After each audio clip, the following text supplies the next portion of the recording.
ना दुआ ना दवा की जरूरत है मुझे, ना दुआ ना दवा की जरूरत है मुझे, किताबों का दीवाना हूँ, बस किताबों की चाहत है मुझे, बस किताबों की चाहत है मुझे। Hello everyone, how are you? I hope you will be fine and good. Friends, शुरू करते हैं आज का हमारा जो टॉपिक है इन्फिनेटिव का यूज करके। अब हम इन्फिनेटिव का यूज करके दो या दो से अधिक सिंपल सेंटेंसों को कैसे एक सिंपल सेंटेंस बनाएंगे, इसके बारे में हम जो है तीन चार चीजों को पढ़ चुके हैं। पार्टिसिपल का यूज करके हमने इसको कंप्लीट कर लिया है, नॉमिनेटिव एब्सोल्यूट का प्रयोग करके इसको हमने कंप्लीट कर लिया है। अब जो है हमारा तीसरे नंबर पर है इन्फिनेटिव का प्रयोग करके। तो शुरू करते हैं आज का टॉपिक्स।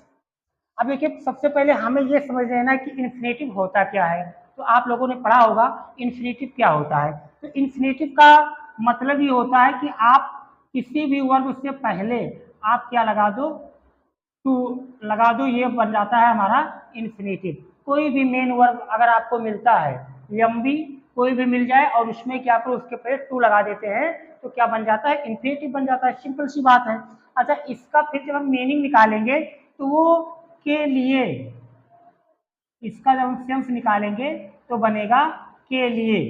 अच्छा, अब डायरेक्ट पहले हम एक एग्जाम्पल से समझते हैं, उसके बाद फिर इस पे देखते हैं कि क्या क्या कॉन्सेप्ट लगता है, तब आपको समझने में बहुत ही आसानी होगी। जैसे हम एक एग्जाम्पल ले रहे हैं यहाँ पे। सबसे पहले एक एग्जाम्पल लेते हैं, Ravi Ravi ran fast. Ravi ran fast. ही, दूसरा sentence, he wanted to get first prize. First prize. और फ्रेंड्स, ये जितने भी एग्जाम्पल्स ले रहे हैं ये आपके बोर्ड्स एग्जाम में आए हुए एग्जाम्पल्स हैं, तो इसको इग्नोर बिल्कुल मत करना। बहुत ही मोस्ट इम्पॉर्टेंट एग्जाम्पल्स हैं। इसको हम इसलिए भी ले रहे हैं ताकि आपका रिवीजन भी हो जाएगा और साथ ही साथ अच्छे से आप प्रैक्टिस भी कर लेंगे, जिससे आपके बोर्ड्स में जब भी ये क्वेश्चन आएंगे आप इसको यूं चुटकियों में सॉल्व कर लेंगे। तो अब इसमें हम देखते हैं, पहले हम इसका एनालिसिस कर लेते हैं। एनालिसिस इसलिए भी जरूरी है ताकि हम कैसे इसको समझ पाएंगे कि हमें पार्टिसिपल से बनाना है, और पार्टिसिपल में प्रेजेंट पार्टिसिपल यूज करें या परफेक्ट पार्टिसिपल या पास्ट पार्टिसिपल या नॉमिनेटिव एब्सोल्यूट का यूज करें। तो अब देखिए यहाँ पे आप अगर देख पा रहे होंगे तो देखिए जो सब्जेक्ट है रवि और उसी के लिए प्रोनाउन ही आया है। कहने का मतलब क्या हुआ कि जो हमारा कॉन्सेप्ट बन रहा है वो क्या बन रहा है कि जो सेंटेंस हमारा फर्स्ट है उसका जो सब्जेक्ट है वही सेम जो है सेंटेंस सेकंड का जो सब्जेक्ट है, ये दोनों क्या है, सेम है। अच्छा, अब देखो इसके पहले थोड़ा सा रिवाइज करवा देते हैं ताकि आपको जो है पुरानी चीजें भी याद आ जाए।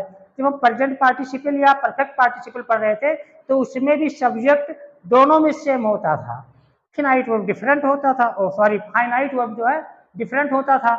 और प्रेजेंट पार्टिसिपल और पास्ट पार्टिसिपल में भी क्या होता था, उसमें भी जो है सब्जेक्ट सेम होते थे। अब प्रेजेंट पार्टिसिपल में टाइम इंटरवल बिल्कुल नहीं होता था, और जो परफेक्ट पार्टिसिपल होता था टाइम इंटरवल होता था। नॉमिनेटिव एब्सोल्यूट में हमने क्या पढ़ा, उसमें जो है रीजन और रिजल्ट का जो है रिलेशन होता था। इसमें देखते क्या है, क्या हो सकता है। तो इसमें देखिए ये सब्जेक्ट जो है सेम हो गया। और दूसरा, रवि रैन फास्ट, रवि तेज दौड़ा, he wanted to get first prize, और इसे जो है किस लिए दौड़ा, क्योंकि वो फर्स्ट प्राइज पाना चाहता था, उसे फर्स्ट प्राइज की चाहत थी, इसलिए वो दौड़ा। तो इसमें भी क्या है, रीजन और रिजल्ट का भी इसमें भी रिलेशन है। यानी फर्स्ट कॉन्सेप्ट ये बना। सेकेंड कॉन्सेप्ट क्या बना कि जो सेंटेंस फर्स्ट है इसमें भाई रीजन है, और जो सेंटेंस सेकेंड है इसमें आपका रिजल्ट शो होगा। इनमें रिलेशन क्या होगा, रीजन या रिजल्ट। अच्छा, एक और हो सकता है, या तो इन दोनों सेंटेंस में कोई एक सेंटेंस ऐसा होगा जिसमें आपको एम दिखाई पड़ेगा, यानी कोई ना कोई उद्देश्य होगा, एक में कोई ना कोई उद्देश्य होगा। तो अब देखिए बेसिक कॉन्सेप्ट क्या है कि जब भी हम इन्फिनेटिव का यूज करेंगे तो हमें सेंटेंस कैसे मिलेंगे, सब्जेक्ट सेम ही होगा, नाउन प्रोनाउन एक दूसरे के लिए यूज हो सकते हैं, उसके बाद क्या होगा, रीजन और रिजल्ट का रिलेशन होगा, या तो हमें कोई ना कोई एम पर्पज टारगेट दिखाई पड़ेगा। अच्छा, अब आप कहेंगे सर इसके पहले जो हम नॉमिनेटिव एब्सोल्यूट पढ़े उसमें भी रीजन और रिजल्ट था। हाँ, डिफरेंट है। हम नॉमिनेटिव एब्सोल्यूट का यूज कहाँ करते थे?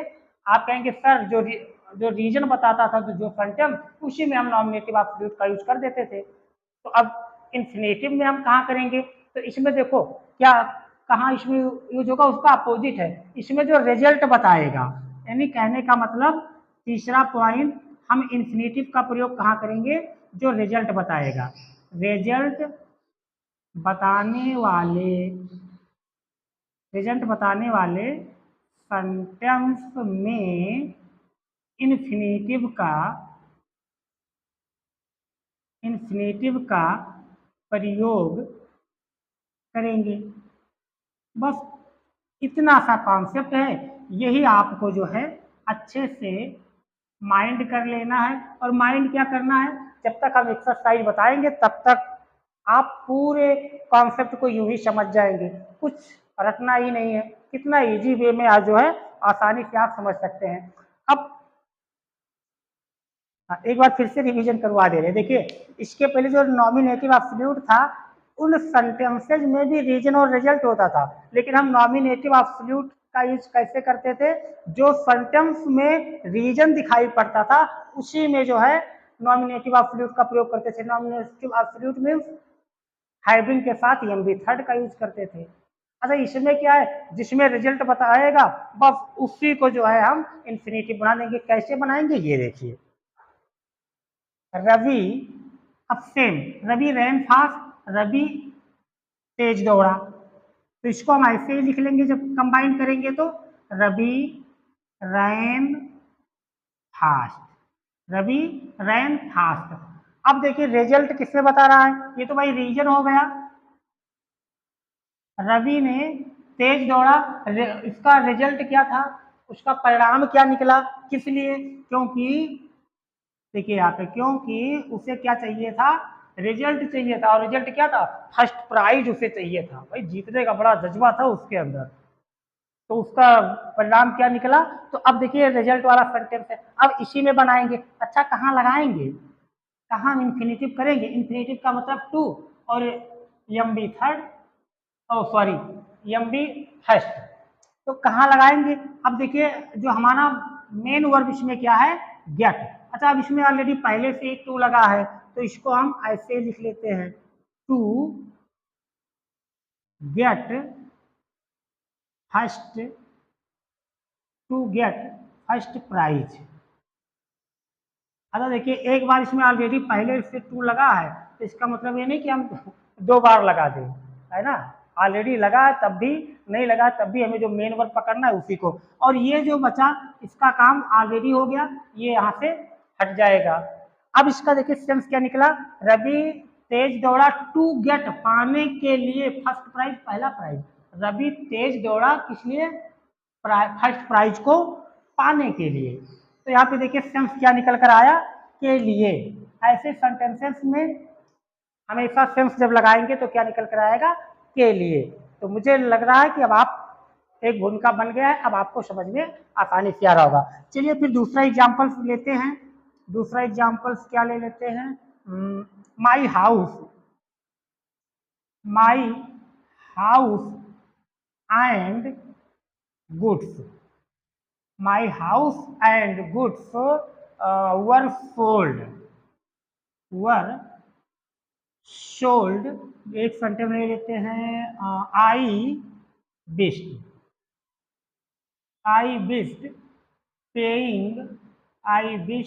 paying my debts। देखिए फ्रेंड्स, यहाँ पे अब चेक करते हैं क्या हम इन्फिनेटिव का प्रयोग कर सकते हैं। माई हाउस, मेरा घर, यानी मैं ही हूँ। आई, प्रोनाउन आया मेरे लिए, ठीक है। सब्जेक्ट सेम है, हाँ बिल्कुल है, सब्जेक्ट सेम है। और सेंटेंस में देखिए क्या रीजन रिजल्ट बता रहा है, मेरा घर, और जो क्या है, एंड गुड्स। अच्छा, गुड मीन्स अच्छा होता है, सभी लोग जानते हैं। लेकिन जब यस लग जाता है तो उसका मतलब घर की वस्तुएं, जो घर की जो चीजें हैं, जो आर्टिकल्स हैं, वो सारी चीजें जो सामान है घर की। तो कह रहा है कि मेरा घर और मेरे घर की जो सामान है, सारी वस्तुएं हैं, वर सोल्ड, बिक गए। ये रीजन था। आई विश पेइंग माई डेब्ट, मैं आशा करता हूँ या मेरी इच्छा है कि पेइंग माई डेब्ट, कि मेरे जो कर्ज है वो पे हो जाए, पूरा कर्ज जो है चुक जाए, है ना। तो रीजन भाई रिजल्ट क्या निकला कि घर को बेचना इसलिए भी पड़ा क्योंकि कर्ज ज्यादा हो गया था। तो इसका मतलब ये भी फॉलो करता है। या आप चाहें तो इसका यहाँ पे एम भी देख सकते हैं कि मेरे घर को बेचने का मेरा उद्देश्य क्या था, ताकि मेरे घर जो है ताकि मेरे कर्ज पूरी तरीके से खत्म हो जाए। तो आई होप यू अंडरस्टैंड। फ्रेंड्स देखिए, अब ऐसे सेंटेंस, अच्छा ये देखिए ये भी एग्जाम में आया हुआ है, ऐसा नहीं कि हम कोई भी एग्जाम्पल्स ले रहे हैं, हम उन्हीं एग्जाम्पल्स को ले रहे हैं जो आपके एग्जाम्स में पिछले वर्षों कंटिन्यू आते रहे हैं, और इसको आपको 2 नंबर यहाँ से एकदम से फिक्स करना है और दिखा देना है कि मैं भी कुछ हूँ, मेरे अंदर जज्बा है, मैं भी टॉप कर सकता हूँ। और कंटिन्यू अगर आप पढ़ते रहेंगे, रिवीजन करते रहेंगे, तो कोई ताकत आपको रोक ही नहीं सकती कि आप टॉप ना बने, बिल्कुल बन सकते हैं। देखिए अब इसको कैसे करेंगे, माई हाउस ऐसे ही लिख लेंगे, my house and goods were sold. अब यहाँ पे अब दूसरे सेंटेंस में इसमें हमें इसी को हमें इन्फिनेटिव बनाना है, तो क्या करेंगे, टू लगाएंगे। और टू भाई कहाँ लगाएंगे, जो हमारा मेन वर्ब होगा। अच्छा मेन वर्ब देखिए आप, पे करना, ये दिख रहा है आपको, तो अब क्या करेंगे, इसी में कर देंगे पे। अच्छा अब देखिए यहाँ आई एन जी लगा है, तो यहाँ पर हमें आई एन जी नहीं लगाना है, क्योंकि आई एन जी फॉर्म में, चूंकि इन्फिनेटिव हम बनाते कैसे हैं, टू लगाकर एम बी के फर्स्ट फॉर्म का यूज करते हैं, तो यहाँ पे हो जाएगा पे। तो टू पे माई डेब्ट।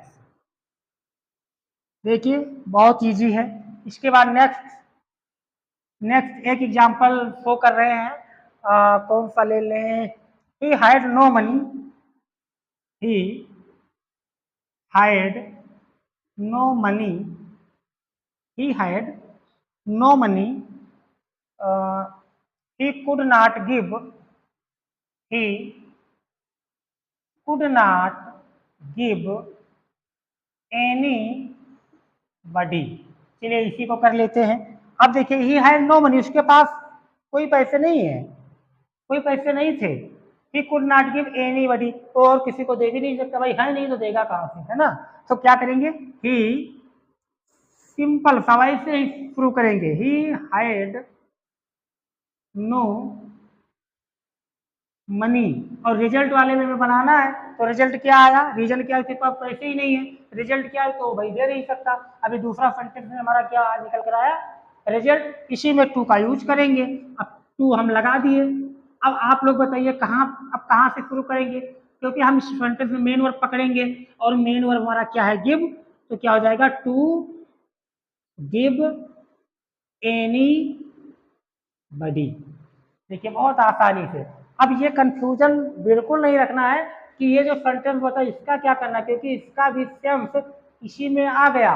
ही हैड नो मनी, इसके पास पैसे नहीं थे, टू गिव एनीबडी, किसी को भी देने के लिए, यानी उसके पास किसी को भी देने के लिए पैसे नहीं थे, मनी नहीं थे।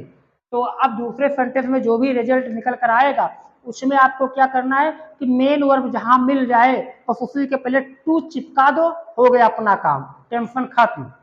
चलो और एक दो एग्जांपल्स देखते हैं। एक सेंटेंस ले लेते हैं, आई am living, I am living, I am living for Delhi, for Delhi. दूसरा सेंटेंस, आई शैल लिव, आई शैल लिव, आई शैल लिव दियर। अच्छा अब इस सेंटेंस को अगर आप देखें तो इसमें I am living for Delhi, I shall live there, I am living for Delhi, मैं दिल्ली को लिव कर रहा हूँ, दिल्ली जा रहा हूँ, क्यों? आई शैल लिव देयर, मैं वहाँ रहूंगा।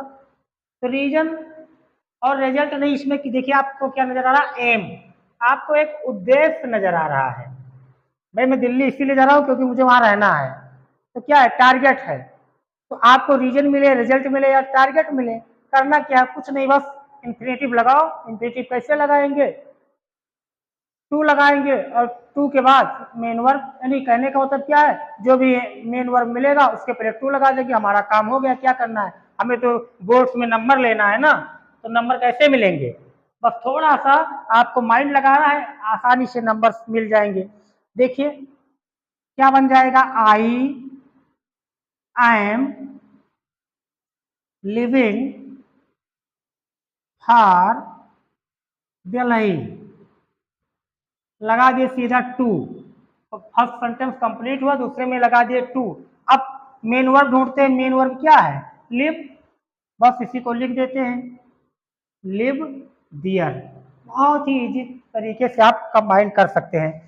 एक और लास्ट एग्जांपल और ले रहे हैं, इसको हम आपको बता रहे हैं कि अगर जब किसी सेंटेंस में बेरी आ जाए तो बेरी को कैसे चेंज करेंगे। हालांकि ये टॉपिक ट्रांसफॉर्मेशन में जब नेक्स्ट चैप्टर पढ़ेंगे तो उसमें हम डिटेल्स में पढ़ेंगे, लेकिन फिलहाल यहाँ के लिए अगर आ जाए तो आप कैसे करेंगे, बस एक एग्जाम्पल छोटा सा है उसको करवा देने, फिर उस टाइप के जितने भी एग्जाम्पल्स अगर आप आते हैं तो आप 100% कर ले जाएंगे। क्या हो जाएगा, जैसे एक सेंटेंस है, Deepa is very poor, Deepa is very poor, Deepa is very poor, he sorry she can not purchase the car, Deepa बहुत गरीब है, ये तो रीजन हो गया उसकी गरीबी का। She can't purchase the car, भाई वो कार को परचेज नहीं कर सकती। तो जब बेरी आ जाए तो इसको क्या करेंगे, सीधा ऐसे लिखेंगे, दीपा इज, बेरी को चेंज कर देंगे टू में, टी डबल वो टू, तो ये आएगा ट्रांसफॉर्मेशन में, इसको हम डिटेल्स में पढ़ेंगे वहां पर। लेकिन अगर आपको इन्फिनिटिव के यूज में अगर ऐसा सेंटेंस आता है, बेरी कहीं पर भी दिखता है, तो उसको आप टी डबल वो टू में कर दिया करिए। तो दीपा इज टू पुअर, इसका मतलब क्या हुआ कि दीपा बहुत बहुत बहुत गरीब है, टू पुअर। अब यहाँ पे हम लगाएंगे टू, और इस सेंटेंस में देखते हैं कि कहाँ पे वर्ब है, अब ढूंढते चले जाएं, सी है नहीं, कैंट नॉट हो ही नहीं सकता, परचेज मिल गया, तो ये लिख देंगे परचेज द कार। तो Deepa is too poor, Deepa बहुत गरीब है कार को खरीदने के लिए, दीपा एक कार को खरीदने के लिए बहुत गरीब है। तो इस तरीके से आप बड़ी ही आसानी से बना सकते हैं। फ्रेंड्स आज सोच रहे हैं कि एक टॉपिक और कंप्लीट कर दें इसी इन्फिनिटिव के साथ में, जो है आपको एडजेक्टिव का यूज करके जो है इसको भी हम कंप्लीट करवा दे रहे हैं। 10 मिनट और लगेगा, छोटे छोटे टॉपिक्स हैं, बहुत ज़्यादा लंबे टॉपिक्स है नहीं। तो फ्रेंड इसको हम इरेज कर रहे हैं और इसके बाद सीधा आते हैं एडजेक्टिव का यूज करके, और ये भी बहुत आसानी से आप समझ जाएंगे। जितने भी टॉपिक्स हैं बस आपको रिवीजन करते रहना है, जितना ज़्यादा आप रिवीजन और प्रैक्टिस करेंगे उतना ज़्यादा आपका जो ग्रामेटिकल पोर्शन है वो उतना ही ज़्यादा कंप्लीट होगा, और आपको चीज़ों को लर्न नहीं करना पड़ेगा, क्योंकि एक बार आपने लर्न किया फिर उसको भूल जाएंगे। लेकिन अगर आपने प्रैक्टिस बार बार किया और कॉन्सेप्ट को अगर आपने सीख लिया तो फिर कभी नहीं भूल पाएंगे। तो शुरू करते हैं एडजेक्टिव का यूज कर, कैसे होगा, हेडिंग डाल देते हैं, क्या आप लोग भी नोट कर लीजिए, एडजेक्टिव के प्रयोग द्वारा, या एडजेक्टिव का प्रयोग भी लिख सकते हैं। अब एडजेक्टिव के प्रयोग के थ्रू जो है हम कैसे दो या दो से अधिक सेंटेंसों को कंबाइन करेंगे।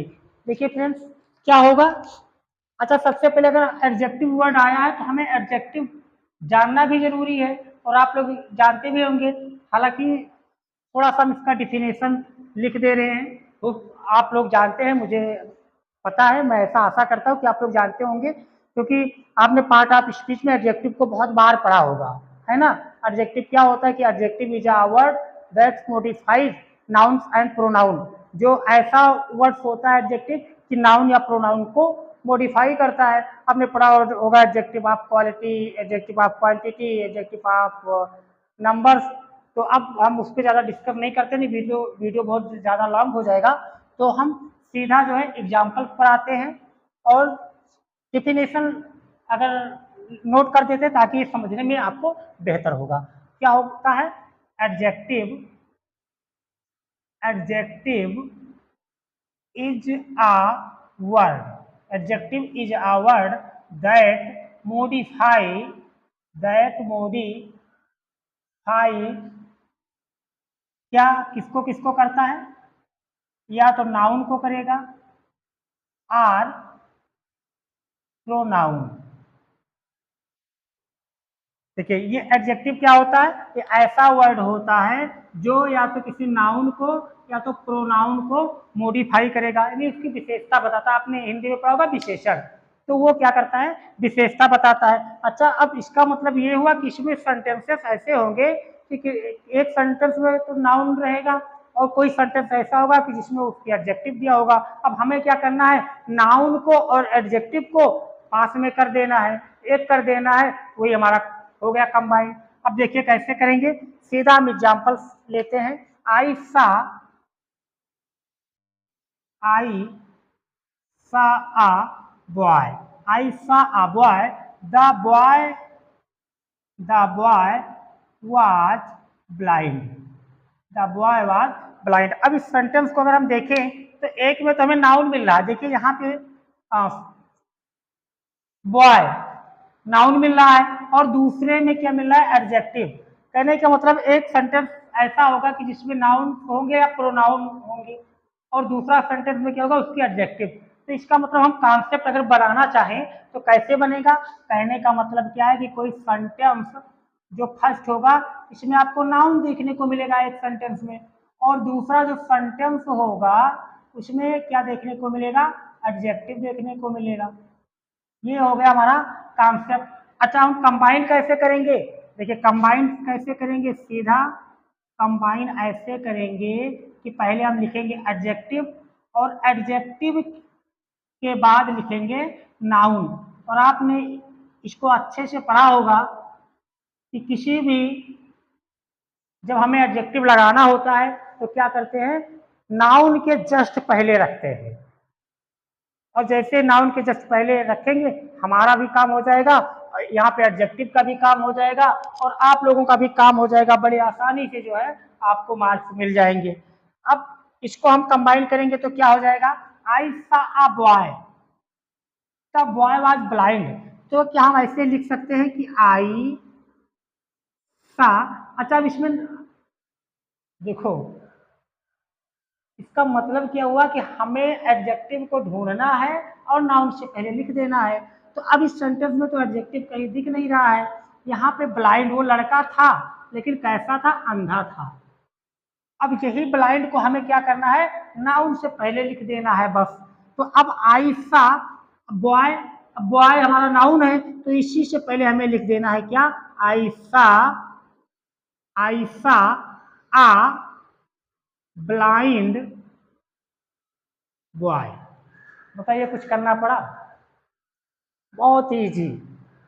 और सिंथेटिक तो ऐसा पार्ट है कि जिसको समझ में नहीं आया तो पूरा इंटर क्रॉस करने के बाद भी समझ में नहीं आता, और जिन्होंने थोड़ा सा लॉजिक बेसिक कॉन्सेप्ट को सीख लिया फिर वो कभी भूल ही नहीं पाएंगे। तो ये ग्रामेटिकल पोर्शन को आप हमेशा कॉन्सेप्ट वाइज समझिए, रटने के चक्कर में मत पड़िए।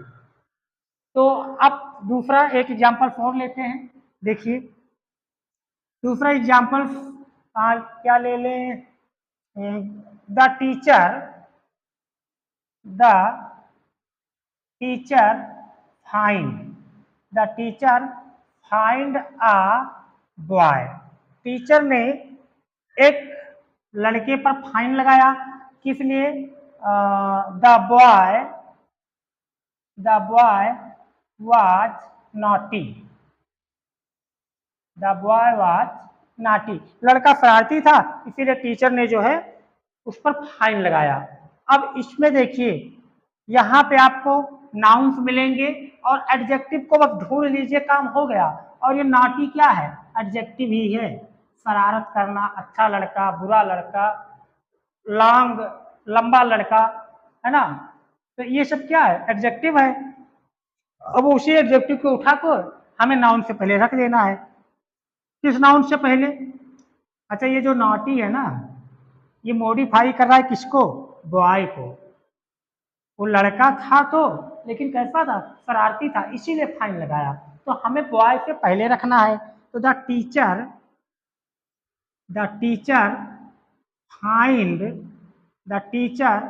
फाइंड अ नॉटी बॉय, यहां पे कर देना है नॉटी बॉय। हो गया बड़े ही आसानी से।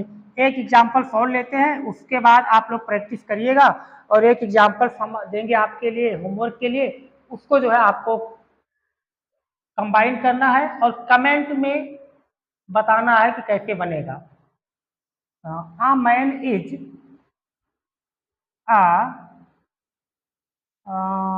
चलो ठीक है, यही ले लेते हैं। Man is going to station. Man is going to station, एक व्यक्ति स्टेशन जा रहा है, और क्या है उसकी विशेषता क्या है कि ही इज लेम, वो लेम है, लंगड़ा है। तो क्या हो जाएगा? आ मैन।